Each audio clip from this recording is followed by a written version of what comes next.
नमस्कार दोस्तों, progressive classes में आपका स्वागत है। हम डिस्कस कर रहे हैं घटना सार यूपी स्पेशल करंट अफेयर्स, जिसके अंतर्गत अभी तक हमने 2 वीडियो में विभिन्न टॉपिक्स का डिस्कशन किया है, उसे कवर करने का प्रयास किया है, जिसमें यूपी बजट 2024-25 भी शामिल है।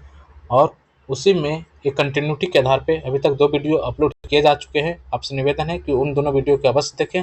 उसी क्रम में ये तीसरा वीडियो है और जिसमें हम आज शुरू करने जा रहे हैं, जिसमें वो है शिक्षा। तो शिक्षा के लिए एक ऑपरेशन कायाकल्प लाया गया है। ऑपरेशन कायाकल्प बहुत ही इंपॉर्टेंट है और इसके अंतर्गत 2024-25 में 1000 करोड़ रुपये की व्यवस्था प्रस्तावित है। कितना? 1000 करोड़ रुपया ऑपरेशन कायाकल्प के लिए। ऑपरेशन कायाकल्प के लिए कितना मिल रहा है? 1000 करोड़ रुपया। ठीक है। इसके अलावा और भी बहुत सारी योजनाओं का चर्चा अभी हमने ऊपर दोनों वीडियो में किया है, उसे अवश्य देखिएगा।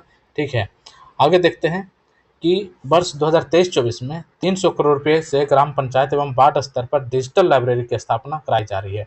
डिजिटल लाइब्रेरी स्थापित किया जा रहा है 300 करोड़ रुपये की लागत से ग्राम स्तर पे एवं वार्ड स्तर पर। ठीक है, और इसके लिए 24-25 में 498 करोड़ रुपये का व्यवस्था भी किया गया है। उस शिक्षा के लिए माँ विंध्यवासिनी राज विश्वविद्यालय मुरादाबाद में स्थापित किया जा रहा है, एक राज विश्वविद्यालय, तथा देवी पाटन मंडल में माँ पटेश्वरी राज विश्वविद्यालय की स्थापना की जा रही है। इसके लिए 5100 करोड़ रुपया की व्यवस्था किया गया है। शिक्षा को प्रोत्साहित किए जाने हेतु मुख्यमंत्री शिक्षुता प्रोत्साहन योजना अंतर्गत 100 करोड़ रुपये की व्यवस्था की गई है। मुख्यमंत्री शिक्षुता के लिए शिक्षा को प्रोत्साहन करने हेतु 100 करोड़ रुपये की व्यवस्था की गई है। खेल, प्रदेश में निजी सहभागिता से खेल अवस्थापनाओं के निर्माण हेतु 50 करोड़ रुपये की व्यवस्था किया गया। खेल अवस्थापना के लिए 50 करोड़ रुपया। राष्ट्रीय और अंतर्राष्ट्रीय प्रतियोगिताओं के विजेता खिलाड़ियों को पुरस्कार हेतु 50 करोड़ रुपये की व्यवस्था किया गया है। Sports science and injury centre Lucknow की स्थापना के लिए 12 करोड़ रुपया दिया गया।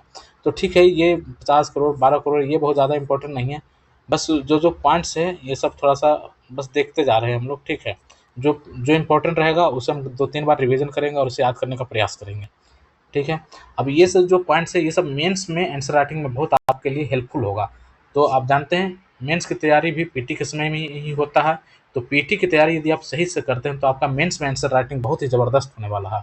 तो इसी कारण ये सब पॉइंट्स को डिस्कशन करते हुए चलिए और थोड़ा उसको रखने का भी हम लोग प्रयास करेंगे। ठीक है, आगे देखते हैं। संस्कृति महाकुंभ 2025 के अंतर्गत विभिन्न कार्यों हेतु 100 करोड़ रुपया की व्यवस्था किया गया। महाकुंभ के लिए मिला है 100 करोड़ रुपया। निषाद राज गुहा सांस्कृतिक केंद्र की स्थापना कहाँ किया जा रही है? ये श्रृंगवेरपुर में निषाद राज गुहा सांस्कृतिक केंद्र की स्थापना किया जा रहा है। जनपद आजमगढ़ के हरिपुर में संगीत महाविद्यालय की स्थापना की जा रही है। तो देखिए, निषाद राज गुहा सांस्कृतिक केंद्र कहाँ बन रहा है? श्रृंगवेरपुर। और संगीत महाविद्यालय कहाँ बन रहा है? हरिहरपुर में संगीत महाविद्यालय बन रहा है। और महर्षि वाल्मीकि सांस्कृतिक केंद्र चित्रकूट की स्थापना की जा रही है।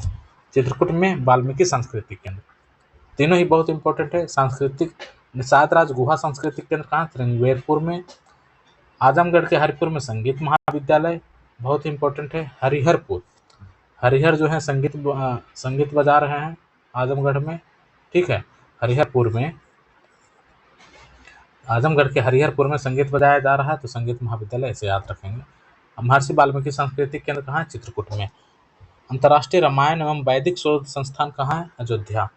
इसके लिए 100 करोड़ रुपये प्रस्तावित है। अंतर्राष्ट्रीय रामायण एवं वैदिक शोध संस्थान कहाँ बन रहा है? अयोध्या में। पर्यटन के लिए 2023 में जनवरी से अक्टूबर तक 37 करोड़ रुपया से अधिक का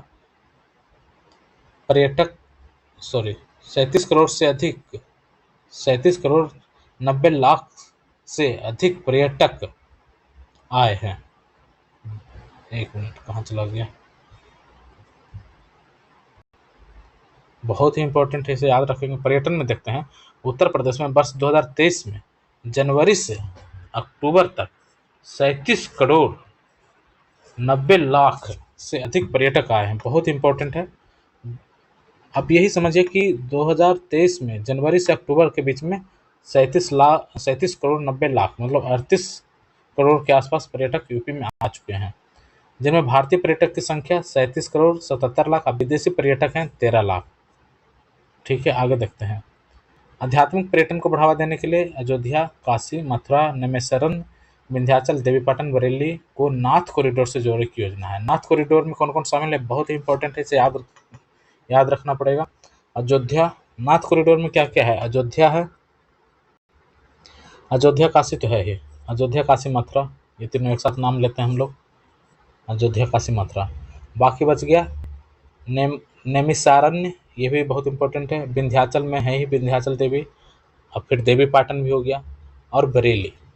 नैमिषारण्य और बरेली, इसे याद रखना पड़ेगा, विंध्याचल और देवी पाटन। विंध्याचल में माँ देवी है और फिर देवी पाटन, दो हो गए ये। फिर मथुरा, काशी, अयोध्या और बरेली और नैमिषारण्य, ये नाथ कॉरिडोर से बनेगा।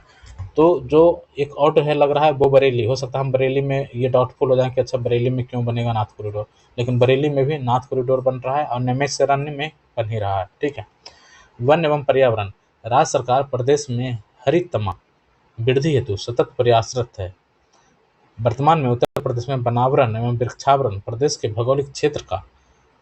भौगोलिक क्षेत्र का कितना है, 9.23% है। वनावरण प्लस वृक्षावरण कितना है, 9.23%। वर्ष 2030 तक इसे 15% करने का लक्ष्य है। बहुत ही इंपॉर्टेंट है, इसे याद रखेंगे, 9.23 है 1%। ग्रीन इंडिया मिशन के अंतर्गत संचालित कार्यक्रमों में हेतु ग्रीन इंडिया मिशन के तहत 110 करोड़ रुपया दिया गया है। प्रोजेक्ट टाइगर एवं प्रोजेक्ट एलिफेंट हेतु 98 करोड़ रुपया की व्यवस्था किया गया। प्रोजेक्ट टाइगर और प्रोजेक्ट एलिफेंट, लखनऊ में दिल्ली की तर्ज पर 1500 एकड़ क्षेत्र में एरो सिटी विकसित होगी। लखनऊ में दिल्ली की तर्ज पर 1500 एकड़ में एरो सिटी विकसित होगा, जहां 7 स्टार होटल, पार्क, विश्वस्तरीय कन्वेंशन सेंटर आदि होंगे। जनपद लखनऊ स्थित कुकरेल वन क्षेत्र में कुकरेल में नाइट सफारी पार्क स्थापित किया जाएगा। न्याय में देखते हैं तो जनपद प्रयागराज में निर्माणाधीन डॉक्टर राजेंद्र प्रसाद राष्ट्रीय विधि विश्वविद्यालय हेतु 100 करोड़ रुपया, तो प्रयागराज में राष्ट्रीय विधि विश्वविद्यालय बन रहा है। उत्तर प्रदेश अधिवक्ता सामाजिक निधि योजना के सदस्य अधिवक्ता की मृत्यु हो जाने की दशा में अनुमेय सहायता की अधिकता सीमा 1.5 लाख रुपये से बढ़कर 5 लाख रुपये कर दिया गया है। ठीक है। श्रम में देखते हैं तो संत रविदास शिक्षा प्रोत्साहन योजना, संत रविदास शिक्षा सहायता योजना में मेधावी पुरस्कार योजना को एकीकृत करते हुए इसे संत रविदास शिक्षा प्रोत्साहन योजना कर दिया गया है। अगला देखते हैं, निर्माण श्रमिकों के बच्चों को निःशुल्क गुणवत्तापूर्ण एवं उद्देश्यपूर्ण शिक्षा उपलब्ध कराने की दृष्टि से प्रत्येक मंडल में एक अटल आवासीय विद्यालय स्थापित किया जाएगा। अटल आवासीय विश्वविद्यालय, प्रत्येक मंडल में एक अटल आवासीय विद्यालय स्थापित किया जाएगा बच्चों के निःशुल्क और गुणवत्तापूर्ण शिक्षा के उद्देश्य से। कौन से बच्चों के, निर्माण श्रमिकों के बच्चों के। ठीक है। 16 अटल आवासीय विद्यालय का लोकार्पण माननीय प्रधानमंत्री जी द्वारा किया जा चुका है। अटल आवासीय विद्यालय 16 का अनावरण किया जा चुका है। राजकोषीय सेवाएं, राज्य वस्तु एवं सेवा कर तथा मूल्य संवर्धित कर से राजस्व संग्रह का लक्ष्य 1,56,981 करोड़ रुपये निर्धारित किया है। 1,56,981 करोड़ रुपया का लक्ष्य रखा गया है जीएसटी कर संग्रह का। ठीक है। 1,56,, एक ही 56 है, एक ही 56 इंच वाले हैं कौन, मोदी जी। ठीक है। 1,56 हो गया, निर्धारित किया गया जीएसटी संग्रह के लिए यूपी में। आबकारी शुल्क से राजस्व संग्रह का लक्ष्य 58,000 करोड़ रुपये, आबकारी से 58,000 करोड़ रुपया निर्धारित किया गया। स्टम्प पंजीकरण से राजस्व संग्रह का लक्ष्य 35,000 करोड़ रुपया, वाहन से 12,000 करोड़ रुपया। तो 12 चक्का वाला ट्रक है ये, तो वाहन 12,000 करोड़ रुपया देगा, है ना। स्टम्प पंजीकरण 35 रुपये का स्टम्प लगेगा। आबकारी में 58,000 करोड़। अब आबकारी दारू पी लेने के बाद सब बोलने लगता कि हमारा सीना 58 इंच का है ना। 56 इंच का मोदी जी का है, 58 इंच का जो दारू पी लेते हैं उसको, तो आबकारी वाले 58,000 करोड़ रुपये देंगे। एक तरह से इसे याद कर लेंगे। ठीक है। तो आबकारी में 58,000 करोड़, स्टम्प 35 रुपये का स्टम्प लगा है, वाहन में 12 चक्का का गाड़ी है तो वाहन से कर राजस्व आएगा इतना।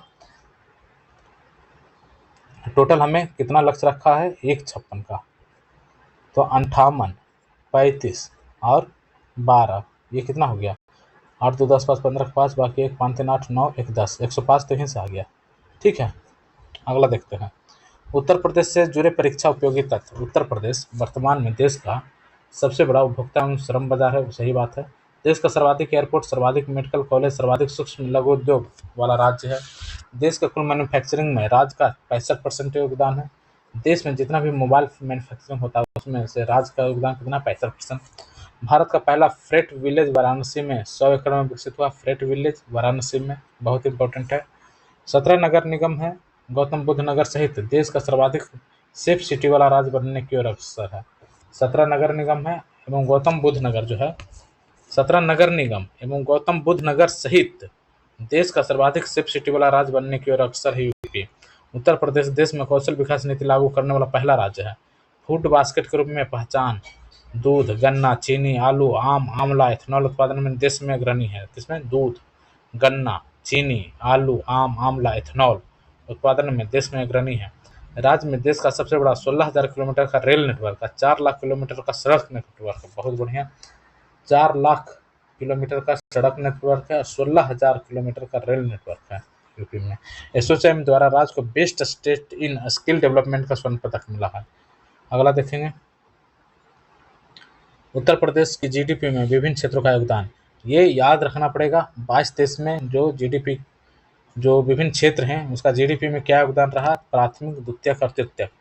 प्राथमिक का रहा 23.78, 23.78, 29, द्वितीयक का 29.66, तृतीयक का 46.55, 24, 30, 46 ऐसे भी याद कर सकते हैं। तो आपके मेमोरीज के ऊपर है कि आप कितना याद करने में सक्षम हैं। 24, 30, 46 भी याद कर सकते हैं। 24, 30, 46, 4, 54। देखिए 24 और 30 हो गया 54 और बाकी बच गया 46, ये हो गया 100। ठीक है, 24, 30 याद कर लेंगे, बाकी बच जाएगा तृतीयक क्षेत्र 46%, ये योगदान है।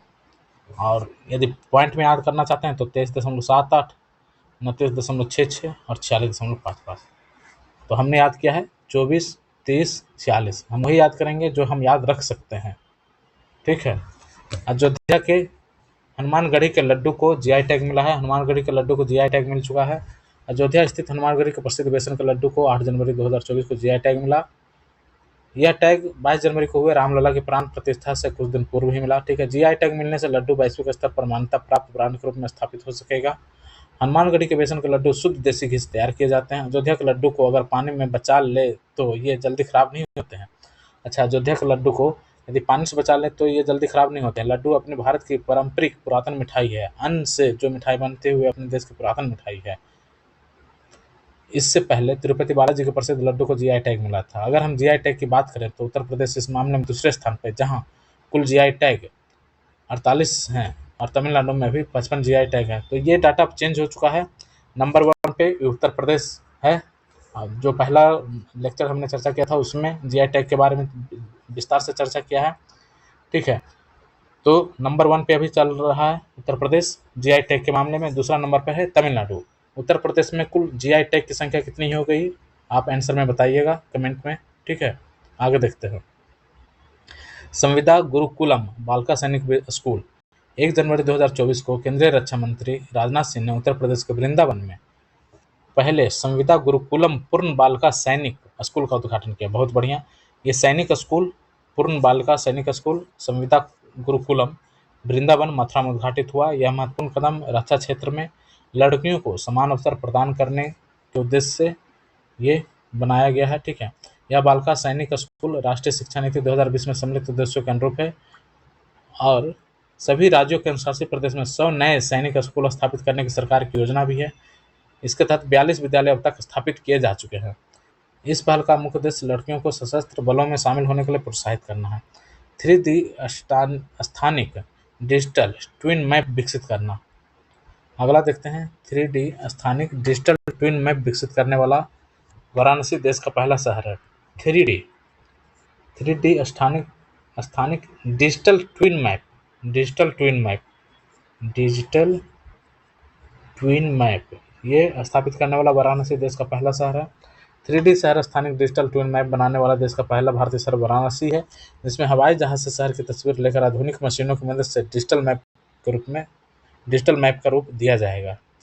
इस मैप की सहायता से भीड़, अवैध निर्माण की निगरानी, पेयजल आदि सुविधाओं का विस्तार और वर्तमान व्यवस्था के प्रबंधन में मदद मिलेगी। ये 3D डिजिटल ट्विन मैप जो है, इससे भीड़, अवैध निर्माण की निगरानी, पेयजल आदि सुविधाओं और व्यवस्था के प्रबंधन में हमें मदद मिलेगी। उत्तर भारत का पहला मानव DNA bank Banaras Hindu university में उत्तर भारत का पहला डीएनए बैंक बनाया जा रहा है। ठीक है। और ज्ञानेश्वरी लैब में ऑटो डीएनए एक्सट्रैक्टर मशीन लगाई गई है। तो ये बीएचयू में उत्तर भारत का पहला मानव डीएनए बैंक बनाया जा रहा है, बीएचयू में। यह मशीन मेक इन इंडिया के अंतर्गत पूर्ण रूप से स्वदेशी है। इस तरह से बनाया गया है कि कम से कम प्लास्टिक का उपयोग है ताकि पर्यावरण को कोई नुकसान ना हो। यह मशीन रक्त, लार, बाल, टिश्यू जैसे किसी भी जैविक सामग्री से डीएनए निकाल कर इसकी सहायता से एक बार में करीब 32 नमूनों से 30 मिनट में डीएनए अलग कर सकती है। इससे भविष्य में होने वाली महामारियों के प्रभाव को समझने में आसानी होगी, साथ ही अनेक बीमारियों का जेनेटिक अध्ययन भी हो सकेगा। मार्च 2023 में बीएचयू के जंतु विज्ञान विभाग ने 3 दिवसीय सम्मेलन का आयोजन किया था। इसमें सब मानव डीएनए बैंक की स्थापना की चर्चा की गई थी। इस कॉन्फ्रेंस में यह निर्णय लिया गया कि बीएचयू एस्टोनिया की तरह डीएनए बैंक बनाने के लिए पूरी तरह से तैयार है। इसके द्वारा हर व्यक्ति की मेडिकल हिस्ट्री का विवरण एक ही बार में एक ही क्लिक पर डॉक्टर के समक्ष होगा। मेडिकल हिस्ट्री भी आ जाएगा इसके तहत, डीएनए बैंक के माध्यम से, डीएनए लैब जो बन रहा है इसके माध्यम से। ठीक है, आगे देखते हैं। अगर कोई मरीज डॉक्टर के पास जाता है तो उसका 20 साल का मेडिकल हिस्ट्री इसके सामने रहेगा। डीएनए शरीर की कोशिकाओं का ऐसा डाटा या बैंक या जीवन की ऐसी कुंजी है जिसमें हमारे अनुवांशिकी गुण स्टोर होते हैं। 99.9% स्टोर डीएनए पूरी धरती के मानवों में लगभग एक समान है। 0.1% हिस्सा हर आदमी में अलग होता है। अगला देखते हैं, उत्तर प्रदेश के तथ्यसार। जून 2024 में उत्तर प्रदेश कैबिनेट ने टाटा सन्स के साथ कहां पर मंदिरों का संग्रहालय बनाने के प्रस्ताव को मंजूरी प्रदान की, जिसे टाटा के कॉर्पोरेट सोशल रिस्पॉन्सिबिलिटी फंड के माध्यम से वित्त पोषित किया जाएगा। तो अयोध्या में टाटा सन्स जो है मंदिरों का संग्रहालय बनाने के प्रस्ताव को मंजूरी प्रदान किया गया है। ठीक है, अयोध्या में। उत्तर प्रदेश सरकार ने कहां पर दुनिया का पहला एशियाई किंग वल्चर संरक्षण और प्रजनन केंद्र स्थापित करने की घोषणा किया है। तो महाराजगंज में देखिए, किंग वल्चर संरक्षण प्रजनन केंद्र कहाँ होगा? महाराजगंज में। किंग वल्चर, महाराज जो वल्चर है वो कहाँ विराजमान करेंगे? महाराजगंज में। उनका संरक्षण और प्रजनन केंद्र होगा वल्चर महाराज का, महाराजगंज में। मार्च 24 में किस कार्ड को सर्वाधिक मात्रा में जारी करने वाला उत्तर प्रदेश देश का पहला राज्य बना? आयुष्मान कार्ड को। मार्च 2024 में अपराध के रोकथाम और जांच में मदद के लिए उत्तर प्रदेश सरकार द्वारा किस एप्लीकेशन को लॉन्च किया गया? तो त्रिनेत्र। अपराध की रोकथाम तथा जांच में मदद के लिए उत्तर प्रदेश सरकार द्वारा किस एप्लीकेशन को लॉन्च किया गया? त्रिनेत्र 2.2 को। ठीक है। जून 2024 में उत्तर प्रदेश सरकार ने किन परिवारों के लिए मुफ्त बिजली कनेक्शन योजना शुरू किया है? तो बीपीएल परिवारों के लिए। भारत के पहले स्वदेशी रूप से निर्मित गैस फायर टेंडर दमकल का निर्माण उत्तर प्रदेश में किस संस्था द्वारा किया गया? तो भारतीय एमएसएमई फार्मा नोएडा द्वारा। अगला देखते हैं, विश्व 25-29 तक विश्व चैंपियनशिप रोड रेसिंग मोटो जीपी इंडिया का आयोजन उत्तर प्रदेश में कहाँ होगा? नोएडा में, विश्व 25-29 तक। अगला देखते हैं, उत्तर प्रदेश का वह एयरपोर्ट जिसका नाम परिवर्तित कर माँ पटेश्वरी देवी रखने का निर्णय लिया गया है। तो यह है श्रावस्ती बलरामपुर। हाल ही में उत्तर प्रदेश ने कहाँ पर अपने पहले ग्लास स्काईवॉक ब्रिज का उद्घाटन किया? तो चित्रकूट स्थित तुलसी झरना। तो तुलसी झरना में ये ग्लास स्काई, अब जैसे झरना जो जब झरता तो वो भी ग्लास की तरह बिल्कुल साफ होता है ना, तुलसी झरना। तो तुलसी झरने पर चित्रकूट में चित्र, उस झरने पे चित्र स्पष्ट रूप से दिखने लगता है, ग्लास में जो चित्र है वो दिखता है। तो ग्लास स्काई वॉक ब्रिज कहाँ बना? चित्रकूट में।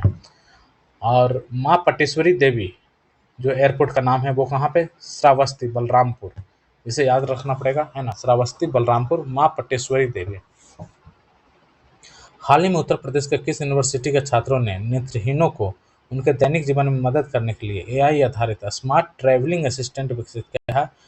तो Harcourt Buttler technical university Kanpur ने। तो हरकोट बटलर टेक्निकल यूनिवर्सिटी ने नेत्रहीनों के जीवन को सुगम बनाने के लिए एआई आधारित स्मार्ट ट्रैवलिंग असिस्टेंट विकसित किया है। उत्तर प्रदेश के किस स्थान पर स्थित इंडो एशियन उद्यम इंडो एशियन प्राइवेट लिमिटेड ने भारतीय सेना को 2701 के 203 असॉल्ट राइफल सौंपी है? करेवा अमेठी में। उत्तर प्रदेश की सोनिया अग्रवाल ने 7 से 12 वर्ष की आयु के बच्चों को किस नाम से भारत का पहला वित्तीय साक्षरता और उद्यमिता कार्यक्रम लॉन्च किया है? तो little future founders. Little future founders. Uttar Pradesh में कहाँ पर देश की पहली डिजिटल साइबर फोरेंसिक लैब स्थापित की जाएगी? तो digital cyber forensic lab Noida में। उत्तर प्रदेश का वह शहर जहाँ देश का पहला बैटरी चालित टावर वैगन बनाया जाएगा? तो बैटरी चालित टावर वैगन बनाया जाएगा कानपुर में। उत्तर प्रदेश का वह स्थान जहाँ हाल ही में भारतीय वायुसेना द्वारा भीष्म पोर्टेबल हॉस्पिटल का परीक्षण किया गया है? Bhishma portable hospital. Portable hospital कहाँ बनाया गया? आगरा में। आगरा में पोर्टेबल हॉस्पिटल बनाया गया। और बैटरी चालित टावर बैगन कहाँ बनाया गया? कानपुर में। उत्तर प्रदेश के किस जिले में वेस्ट टू वंडर? प्रयागराज में। हमने चर्चा किया है इसके बारे में। उत्तर प्रदेश का वह जिला जहाँ कछुआ संरक्षण? गोंडा में। उत्तर प्रदेश के किस जिले में मारुति सुजुकी इंडिया का पहला ऑटोमेटेड ड्राइविंग टेस्ट ट्रैक बन रहा है? अयोध्या में। प्रोजेक्ट प्रवीण के तहत कितने छात्रों को कौशल प्रशिक्षण प्रारंभ किया गया है? 61,000 छात्रों को। हाल ही में प्रोजेक्ट प्रवीण के तहत उत्तर प्रदेश के कितने छात्रों का कौशल प्रशिक्षण प्रारंभ किया गया? तो 61,000। उत्तर प्रदेश के किस क्षेत्र में सूखे की निगरानी के लिए वेदर स्टेशन स्थापित करने की घोषणा किया गया? तो वेदर स्टेशन स्थापित होगा कहाँ? बुंदेलखंड में।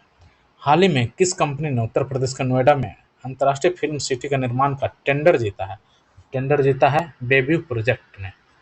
उत्तर प्रदेश के नोएडा में अंतर्राष्ट्रीय फिल्म सिटी के निर्माण के लिए टेंडर देता है बेव्यू प्रोजेक्ट। बहुत ही इंपॉर्टेंट है बेव्यू प्रोजेक्ट। जो रास्ते हम निर्माण कर रहे हैं उसे देखो, यही हुआ ना बेव्यू, अर्थात जो हम फिल्म सिटी निर्माण कर रहे हैं उसे देखो, बेव्यू।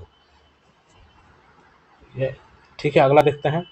19 फरवरी 2024 को प्रधानमंत्री मोदी ने लखनऊ में आयोजित ग्राउंड ब्रेकिंग सेरेमनी 4.0 यूपी में कितने करोड़ रुपए की परियोजना का शुभारंभ किया? 10 लाख करोड़ रुपया। बहुत ही इंपॉर्टेंट है। ग्राउंड ब्रेकिंग सेरेमनी 4.0 का उद्घाटन कहाँ हुआ? लखनऊ में। 10 लाख करोड़ रुपए की परियोजना है ये। कितना? 10 लाख करोड़ रुपए का परियोजना है। ग्राउंड ब्रेकिंग सेरेमनी लखनऊ में हुआ। उत्तर प्रदेश का वह जिला जहां 19 फरवरी 2024 को प्रधानमंत्री मोदी ने श्री कलिक धाम मंदिर का शिलान्यास किया, वो है संभल। कलिक धाम मंदिर का शिलान्यास हुआ, अब वो है संभल में। अगला देखते हैं। उत्तर प्रदेश में 3D शहरी स्थानिक डिजिटल ट्विन। तो 3D स्थानिक डिजिटल ट्विन कहाँ बन रहा है? वाराणसी में। अभी हमने चर्चा किया था। रामायण वैक्स म्यूजियम का निर्माण कहाँ किया जा रहा है? अयोध्या में। रामायण वैक्स म्यूजियम अयोध्या में। उत्तर प्रदेश कहाँ नो योर आर्मी फेस्टिवल का आयोजन किया गया है? नो योर आर्मी लखनऊ में। अमेरिकी विमानन निर्माता कंपनी बोइंग ने कल पुर्जों की आपूर्ति के लिए अपना पहला वितरण केंद्र उत्तर प्रदेश में किस स्थान पर खोलने की घोषणा किया है? खुर्जा। खुर्जा में खुल जा क्या? कल पुर्जा की आपूर्ति के लिए पहला वितरण केंद्र बोइंग जो है अपना वितरण केंद्र कल पुर्जे की आपूर्ति के लिए अपना पहला वितरण केंद्र कहाँ खोला? खुर्जा में, है ना। कल पुर्जा खुल जा, खुर्जा बोइंग। उत्तर प्रदेश का पहला डीएनए बैंक कहाँ पर स्थापित किया जा रहा है? वाराणसी। बीएचयू। डीएनए सारा डीएनए खोल कर रख देगा कौन? बीएचयू। ये याद रखना है, बीएचयू जो है सबका डीएनए खोल कर रख देगा। जनवरी 2024 में, तो ऐसे याद कर लेंगे इसको, बीएचयू। जनवरी 2024 में जारी सर्वेक्षण स्वच्छ सर्वेक्षण पुरस्कार 2023 में उत्तर प्रदेश के किन 2 शहरों को सबसे स्वच्छ गंगा शहर का अवार्ड मिला है? सबसे स्वच्छ गंगा शहर वाराणसी और प्रयागराज। जनवरी 2024 में मुख्यमंत्री योगी आदित्यनाथ ने किस शहर में राज्य के पहले फ्लोटिंग वातानुकूलित रेस्टोरेंट का उद्घाटन कहाँ हुआ? प्रयागराज में। उत्तर प्रदेश के किस धार्मिक स्थल पर बनने वाले हनुमानगढ़ी बेसन के लड्डू को जीआई टैग मिला है? अयोध्या। केंद्र सरकार द्वारा वित्त पोषित भारत का प्रथम गौ अभयारण्य उत्तर प्रदेश के किस जिले में बनाने का निर्णय लिया गया है? तो मुजफ्फरपुर के तुगलकपुर में भारत का पहला गौ अभयारण्य बनाया जाएगा। गौ अभयारण्य बनाया जाएगा कहाँ? मुजफ्फरपुर के तुगलकपुर गांव में। उत्तर प्रदेश सरकार ने जनवरी 2024 में किन 2 प्रतिष्ठित हस्तियों को उत्तर प्रदेश गौरव सम्मान सम्मानित किया है? डॉक्टर ऋतु, वैज्ञानिक एवं नवीन उद्यमी। ये दोनों बहुत ही इंपॉर्टेंट है। उत्तर प्रदेश गौरव सम्मान किसको मिला है? डॉक्टर ऋतु को और नवीन को। उत्तर प्रदेश बजट 2024-25 में कहाँ पर राष्ट्रीय फैशन टेक्नोलॉजी संस्थान की स्थापना की घोषणा की गई है। तो फैशन टेक्नोलॉजी संस्थान बनेगा वाराणसी में। अगला देखते हैं, उत्तर प्रदेश राज्य बजट 2024-25 में किस क्षेत्र को सर्वाधिक आवंटन मिला है? तो शिक्षा क्षेत्र को। पहला जो वीडियो था, पहला और दूसरा, उसमें ये इसके बारे में बहुत डिटेल से हमने चर्चा किया हुआ है, उसे अवश्य देखिएगा। तो शिक्षा को सबसे ज़्यादा बजट मिला है 76,000 करोड़ रुपया। 5 फरवरी 2024 को उत्तर प्रदेश में वित्त मंत्री सुरेश खन्ना ने 24-25 का राज्य बजट प्रस्तुत करते हुए कितने करोड़ रुपये का अब तक का सबसे बड़ा बजट पेश किया है? तो 736,437 है। 736,437 हमने पहला जो वीडियो था उसमें हमने इसके बारे में चर्चा किया है, तो उसको अवश्य देखिएगा। तो राज्य का बजट हमारा कितना है? 437 ठीक है, 3637 है। तो इस तरह से हमारा घटनासार का जो करंट अफेयर्स है वो कंप्लीट होता है 3 वीडियो में।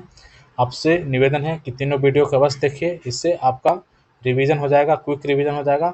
और आप रिवीजन में टाइम बचाने के लिए आप 1.5 या 1.75 या मल्टीपल 2 करके आप यूट्यूब को चलाइए।